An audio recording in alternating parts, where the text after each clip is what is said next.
Hello and welcome back to my Pokemon Journeys review series. Today we are reviewing episode 54 and I hope you enjoy.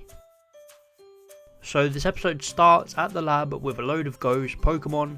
There's way too many to keep track of these days, but Damanitan jumps out and scares Sobble, which begins the events of this episode.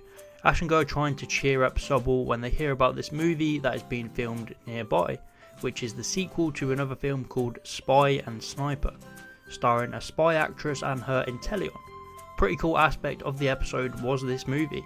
It's obviously a reference to spy action movies like Mission Impossible and James Bond, which is cool because that's Inteleon's whole thing.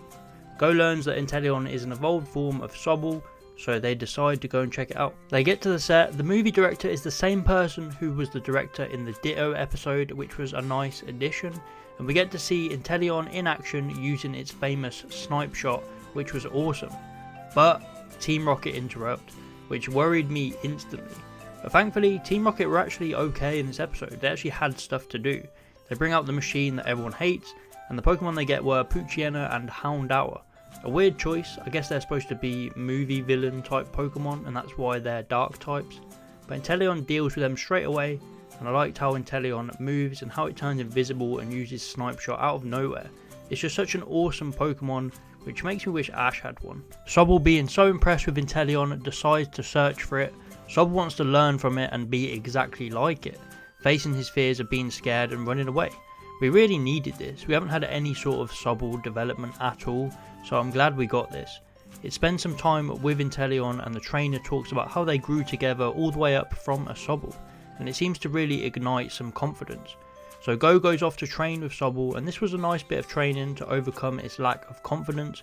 I would have liked if it was something better than just a game of hide and seek, but we also did get a little battle with Ash and Pikachu, but it didn't really last too long. Team Rocket are planning some shenanigans and I liked it. Recently, Team Rocket have just shown up at random points of the episode, like the Diglett episode.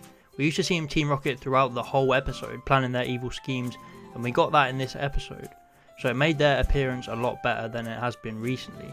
They kidnap one of the movie crew's Pokemon and try to lure Inteleon into a trap, but of course Ash and Go find it first, and they're the ones that end up being lured into the trap. It's actually a nice little trap set by Team Rocket, managing to trap all of them in the cage, apart from Sobble of course, which ends up being an inspiration for Sobble to help out Ash and Go and try and overcome some of its doubts.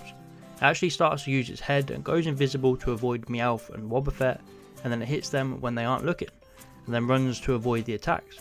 And then just as it gets covered in dust to stop it from being invisible, it learns a brand new move being U-turn. I love this, it's the perfect move for a Pokemon like Sobble, and you can see it's learned a lot in this episode, and I think this is the starting step for it to become a Drizzile.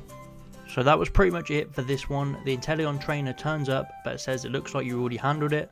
I liked her character quite a lot, and I hope she returns to mentor Sobble some more, maybe even a battle between the two down the road. She was a cool character, and seeing Inteleon is always great. And then the episode ends with Sobble getting its revenge on the Damanitan, hitting it with a water gun. So this episode was really good. I expected a good episode here as Inteleon was appearing, and it didn't disappoint.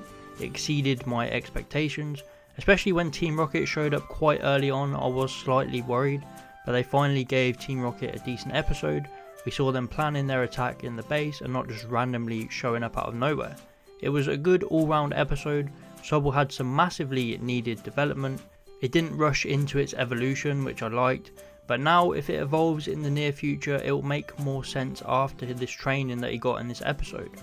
Overall, this episode's rating is a 9 out of 10. Let me know what you thought about this episode. Did you enjoy it? What is your rating out of 10? Please like and subscribe if you enjoyed, and I'll see you next time.